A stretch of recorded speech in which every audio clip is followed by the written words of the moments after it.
एक सवाल से शुरू करते हैं। अभी आप मुझे देख रहे हैं, सुन रहे हैं, समझ रहे हैं, लेकिन जरा रुकिए। जो देख रहा है वो कौन है? आंख देखती है, लेकिन आंख को कौन जानता है?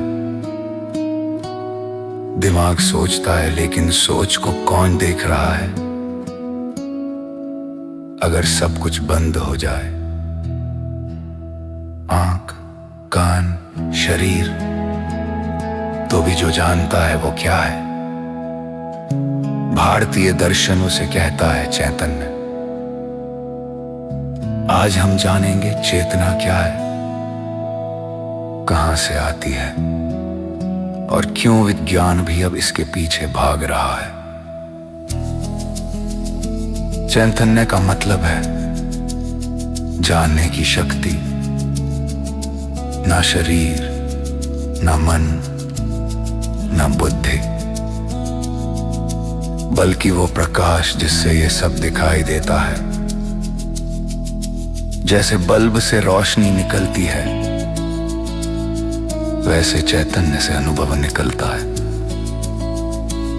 अगर रोशनी बंद, कमरा अंधेरा,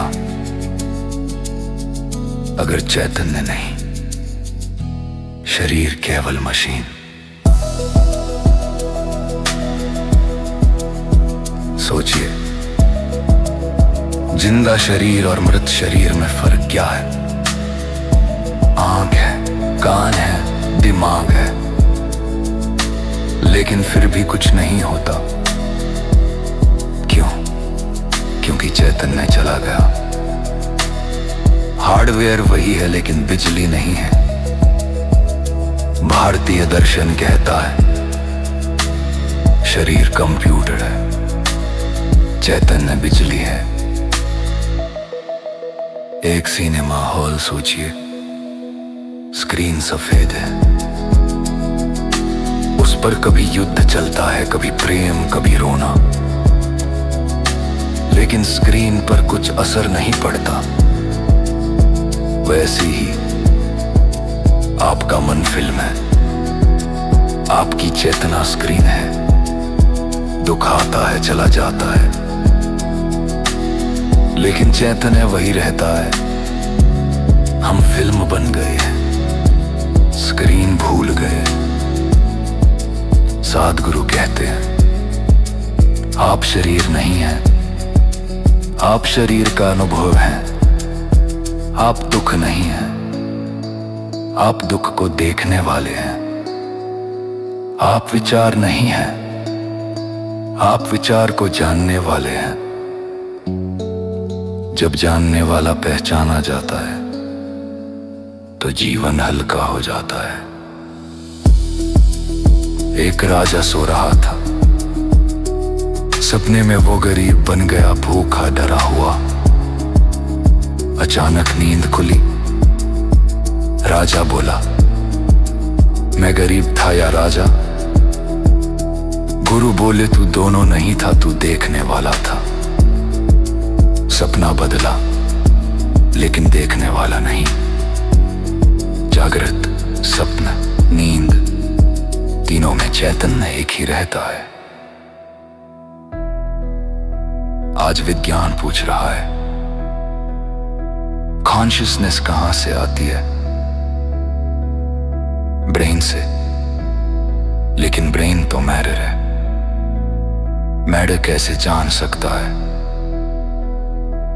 भारतीय दर्शन पहले ही कह चुका था,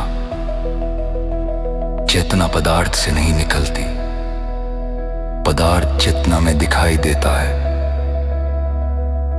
जैसे पानी में बुलबुले उठते हैं, वैसे चेतना में दुनिया उठती है।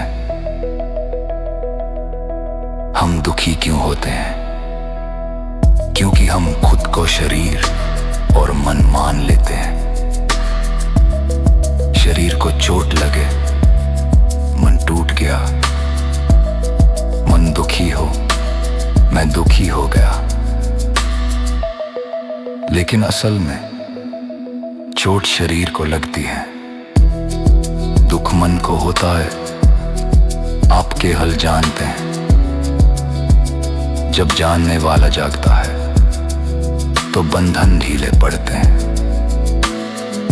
एक छोटा अभ्यास करें। अभी मन में कोई विचार आए, देखिए, फिर पूछिए ये विचार मुझे आया या मैं इस विचार को देख रहा हूं। धीरे धीरे देखने वाला साफ होगा,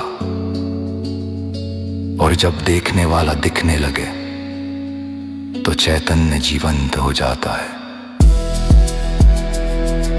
समुद्र में लहरें उठती हैं, लहर कहती है मैं अलग हूं, लेकिन गहराई में सब पानी है। आप विचार है लहर की तरह और चैतन्य समुद्र है। लहर डरेगी, समुद्र नहीं। आप लहर बने हुए हैं, समुद्र बनना बाकी है। भारतीय दर्शन कहता है, तुम सोच नहीं हो, तुम जानने वाले हो। तुम शरीर नहीं हो, तुम अनुभव हो। तुम जीवन नहीं हो, तुम चेतना हो। जब इंसान जान लेता है कि वो चैतन्य हो, तो जीवन दोष नहीं रहता, लीला बन जाता। वही है चैतन्य conscious explained in Indian philosophy. कौन